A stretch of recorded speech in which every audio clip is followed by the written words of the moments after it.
Hi ಕಲ್ಪಾಸ್ ಚಾನಲ್ಗೆ ಎಲ್ಲರಿಗೂ ಸ್ವಾಗತ. ಇವತ್ತು ನಾನು ಕಸ್ಟರ್ಡ್ ಫ್ರೂಟ್ ಮಾಡ್ತಾಯಿದ್ದೀನಿ. ಯಾವ ರೀತಿ ಮಾಡೋದು ಅಂತ ನೋಡ್ಕೊಳ್ಳೋಣ ಬನ್ನಿ. ಅದಕ್ಕೂ ಮುಂಚೆ ನನ್ನ ಚಾನಲ್ಗೆ ಸಬ್ಸ್ಕ್ರೈಬ್ ಆಗದಿರೋರು ಖಂಡಿತವಾಗಿ ಸಬ್ಸ್ಕ್ರೈಬ್ ಆಗಿ, ಲೈಕ್ ಮಾಡಿ, ಶೇರ್ ಮಾಡಿ ಹಾಗೂ ಕಮೆಂಟ್ಸ್ ಮೂಲಕ ತಿಳಿಸಿ ಅಂತ ಹೇಳ್ತಾ ಯಾವ ರೀತಿ ಕಸ್ಟರ್ಡ್ ಫ್ರೂಟ್ನ ಮಾಡೋದು ಅಂತ ನೋಡ್ಕೊಳ್ಳೋಣ ಬನ್ನಿ. ಗ್ಯಾಸ್ ಮೇಲೆ ಒಂದು ಪಾತ್ರೆ ಇಟ್ಕೊಂಡಿದ್ದೀನಿ. ಅದಕ್ಕೆ ಅರ್ಧ ಲೀಟರ್ನಷ್ಟು ಹಾಲನ್ನ ಹಾಕ್ತಾಯಿದ್ದೀನಿ. ಮೀಡಿಯಮ್ ಫ್ಲೇಮ್ನಲ್ಲೇ ಇದನ್ನು ಕಾಯೋದಕ್ಕೆ ಬಿಡಬೇಕು. ಚೆನ್ನಾಗಿ ಕುದಿಬೇಕು. ಇದು ಅಲ್ಲಿ ತನಕ ಇದನ್ನು ಬಿಡಬೇಕು. ನಾವು ಅಲ್ಲಿಯ ತನಕ ಕಸ್ಟರ್ಡ್ನ ರೆಡಿ ಮಾಡ್ಕೊಳ್ಳೋಣ. ಒಂದು ಬಟ್ಲು ಇಟ್ಕೊಂಡಿದ್ದೀನಿ ನೋಡಿ. ಅದಕ್ಕೆ ನಾನು 2 ಸ್ಪೂನಿನಷ್ಟು ಕಸ್ಟರ್ಡ್ ಪೌಡರನ್ನು ಹಾಕ್ಕೊಳ್ತಾ ಇದ್ದೀನಿ ನೋಡಿ. ನಾನು ಇಲ್ಲಿ ವೆನಿಲಾ ಫ್ಲೇವರ್ದು ಕಸ್ಟರ್ಡ್ ಪೌಡರನ್ನು ತೊಗೊಂಡಿದ್ದೀನಿ. ಅದಕ್ಕೆ ನಾನು ಅರ್ಧ ಕಪ್ಪಿನಷ್ಟು ಹಾಲನ್ನ ಹಾಕ್ಕೊಂಡು ಕ್ಲೀನಾಗೆಲ್ಲ ಮಿಕ್ಸ್ ಮಾಡಬೇಕು. ಒಂದು ಕೂಡ ಗಂಟಿರಬಾರ್ದು. ಆ ರೀತಿಯಾಗಿ ಕ್ಲೀನಾಗಿ ಇದನ್ನು ಮಿಕ್ಸ್ ಮಾಡ್ಕೋಬೇಕು. ಹಾಲು ನಾನು ರೂಮ್ ಟೆಂಪ್ರೇಚರ್ ಹಾಲು, ಮಾಮೂಲಿ ಹಾಲಿರುತ್ತಲ್ವ ಅದನ್ನೇ ಹಾಕ್ಕೊಂಡಿದ್ದೀನಿ. ಫ್ರಿಜ್ಜಲ್ಲಿರೋದಿಲ್ಲ ಅಥವಾ ಕಾಯ್ದಿರೋ ಹಾಲಲ್ಲ, ಮಾಮೂಲಿ ಹಾಲನ್ನೇ ಹಾಕ್ಕೊಂಡಿದ್ದೀನಿ ನೋಡಿ. ಈ ರೀತಿಯಾಗಿ ಒಂಚೂರು ಗಂಟಿರದ ಹಾಗೆ ನಾವು ಇದನ್ನು ಮಿಕ್ಸ್ ಮಾಡ್ಕೋಬೇಕು. ಕ್ಲೀನಾಗಿ ಗಂಟಿರದ ಹಾಗೆ ಮಿಕ್ಸ್ ಆಗುತ್ತೆ ಈ ರೀತಿ ಕೈ ಆಡಿಸ್ತಾ ಇದ್ದರೆ ನೋಡಿ. ಇವಾಗ ಇದು ಎಲ್ಲ ಕ್ಲೀನಾಗಿ ಮಿಕ್ಸ್ ಆಗಿದೆ ನೋಡಿ. ಒಂದು ಗಂಟಿರಬಾರ್ದು ಅಷ್ಟೇ ಮಿಕ್ಸ್ ಮಾಡ್ಕೊಳ್ಳುವಾಗ. ಈ ರೀತಿಯಾಗಿ ಕೆಳಗಡೆಯಿಂದ ಕ್ಲೀನಾಗಿ ಮಿಕ್ಸ್ ಮಾಡಬೇಕು ನೋಡಿ. ಒಂದು ಗಂಟಿಲ್ದ ಹಾಗೆ ಕ್ಲೀನಾಗಿ ಮಿಕ್ಸ್ ಮಾಡ್ಕೊಂಡಿದ್ದೀನಿ. ಇವಾಗ ಇದನ್ನು ನಾವು ಹಾಲಿಗೆ ಹಾಕಬೇಕಾಗತ್ತೆ. ಹಾಲು ನೋಡಿ ಇವಾಗ ಕುದೀತಾ ಇದೆ ಕ್ಲೀನಾಗಿ. ಕುದಿಯೋ ತನಕ ಹಾಕಬಾರ್ದು. ಕುದ್ದ ಮೇಲೆ ನಾವು ಕಸ್ಟರ್ಡ್ ಪೌಡರನ್ನು ಇದಕ್ಕೆ ಹಾಕ್ಕೊಳ್ಬೇಕಾಗತ್ತೆ. ಇವಾಗಿದು ಕುದೀತಾ ಇದೆ. ಸ್ವಲ್ಪನೇ ಹಾಕ್ಕೊಂಡು ಈ ರೀತಿಯಾಗಿ ಕೈ ಆಡಿಸ್ತಾ ಇರಬೇಕು. ಕೈ ಆಡಿಸ್ದೇ ಇದ್ದರೆ ಇದು ಗಂಟು ಬಂದುಬಿಡುತ್ತೆ. ಆದ್ದರಿಂದ ಸ್ವಲ್ಪನೇ ಹಾಕ್ಕೊಂಡು ಈ ರೀತಿ ಕೈ ಆಡಿಸ್ಕೋಬೇಕಾಗತ್ತೆ ನೋಡಿ. ಈ ಥರ ಕೈ ಆಡಿಸ್ತಾನೇ ಇರಬೇಕು. ಹಾಕ್ಕೊಂಡು ಒಂದೇ ಸಲ ಯಾವುದೇ ಕಾರಣಕ್ಕೂ ಹಾಕಬೇಡಿ, ಗಂಟಾಗಿಬಿಡತ್ತೆ.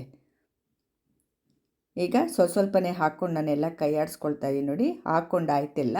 ಸಕ್ಕರೆ ಹಾಕ್ಕೊಳ್ತಾ ಇದ್ದೀನಿ. ಅರ್ಧ ಬಟಲ್ನಷ್ಟು ಸಕ್ಕರೆ ಹಾಕ್ಕೊಳ್ತಾ ಇದ್ದೀನಿ. ಒಂದು 5ರಿಂದ 6 ಟೇಬಲ್ ಸ್ಪೂನ್ ಸಕ್ಕರೆ ಇದೆ. ನಿಮ್ಮ ರುಚಿಗೆ ತಕ್ಕಷ್ಟು ಸಕ್ಕರೆನ ಹಾಕ್ಕೊಳ್ಳಿ ನೋಡಿ. ಈ ರೀತಿ ಮಾತ್ರ ಕ್ಲೀನಾಗಿ ಕೈ ಬಿಡದ ಹಾಗೆ ನೀವು ಕೈ ಆಡಿಸ್ತಾನೆ ಇರಬೇಕು. ಸೀದೋಗುತ್ತೆ ಹಾಗೂ ಗಂಟಾಗುತ್ತೆ. ಆದ್ದರಿಂದ ಕೈ ಆಡಿಸ್ತಾನೆ ಇರಬೇಕು. ಸ್ವಲ್ಪ ಹೊತ್ತಿದ್ದನ್ನು ಕುದಿಸ್ಕೋಬೇಕಾಗತ್ತೆ. ಏನಾದರೂ ಇದು ಗಟ್ಟಿ ಆಯಿತು ಅನಿಸಿದ್ರೆ ಸ್ವಲ್ಪ ಹಾಲನ್ನು ಮತ್ತೆ ಹಾಕ್ಕೊಂಡು ನೀವು ಕುದಿಸ್ಕೋಬೋದು. ಗಂಟಾಗದ ಹಾಗೆ ಹೀಗೆ ಕ್ಲೀನಾಗಿ ಮಿಕ್ಸ್ ಮಾಡ್ಕೋಬೇಕಷ್ಟೆ. ಈಗ ನೋಡಿ ಇದು ಕರೆಕ್ಟಾಗಿದೆ, ತೆಳು ಕರೆಕ್ಟಿದೆ ನೋಡಿ.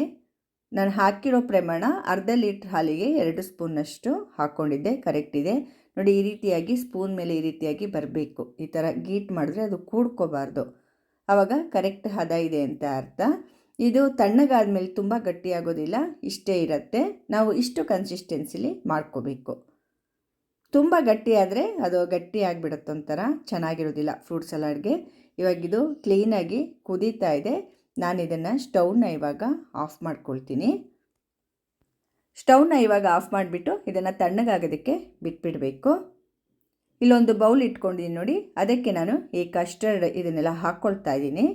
ಕರೆಕ್ಟಿದೆ ನೋಡಿ, ತೆಳು ಇಷ್ಟೇ ಇರಬೇಕು, ತುಂಬ ಗಟ್ಟಿ ಇರಬಾರ್ದು. ನಾನಿವಾಗ ಹಣ್ಣುಗಳನ್ನೆಲ್ಲ ಕಟ್ ಮಾಡಿ ಇಟ್ಕೊಂಡಿದ್ದೀನಿ ನೋಡಿ. ಸೇಬು, ಬಾಳೆಹಣ್ಣು, ದ್ರಾಕ್ಷಿ ಹಣ್ಣು ಹಾಗೂ ದಾಳಿಂಬೆ ಕೂಡ ತೊಗೊಂಡಿದ್ದೀನಿ. ನೀವು ಬೇಕಿದ್ದರೆ ಮಾವಿನಹಣ್ಣು ಸೀಸನ್ ಆದರೆ ಮಾವಿನಹಣ್ಣು ಮತ್ತು ಸಪೋಟ ಕೂಡ ಹಾಕ್ಕೋಬೋದು. ಇವಾಗ ಇದನ್ನೆಲ್ಲ ಈ ಕಸ್ಟರ್ಡ್ ಇದಕ್ಕೆ ಹಾಕ್ಕೊಳ್ತಾ ಇದ್ದೀನಿ, ಮಿಕ್ಸ್ಗೆ ಹಾಕ್ಕೊಳ್ತಾ ಇದ್ದೀನಿ ನೋಡಿ. ಸ್ವಲ್ಪ ಹಣ್ಣನ್ನು ಹಾಗೆ ಉಳಿಸ್ಕೊಳ್ಳಿ, ಕೊನೆಯಲ್ಲಿ ಹಾಕ್ಕೊಳ್ಳೋದಕ್ಕೆ ಚೆನ್ನಾಗಿರುತ್ತೆ ನೋಡಿ. ಇವಾಗ ದ್ರಾಕ್ಷಿ ಹಾಕ್ಕೊಂಡೆ, ದಾಳಿಂಬೆ ಕೂಡ ಹಾಕ್ಕೊಳ್ತಾ ಇದ್ದೀನಿ, ಅದನ್ನು ಸ್ವಲ್ಪ ಉಳಿಸ್ಕೊಂಡಿದ್ದೀನಿ. ಸೇಬು ಕೂಡ ಹಾಕ್ಕೊಳ್ತಾ ಇದ್ದೀನಿ, ಸಣ್ಣದಾಗಿ ಕಟ್ ಮಾಡ್ಕೊಂಡಿದ್ದೀನಿ ನೋಡಿ ಸೇಬನ್ನೆಲ್ಲ.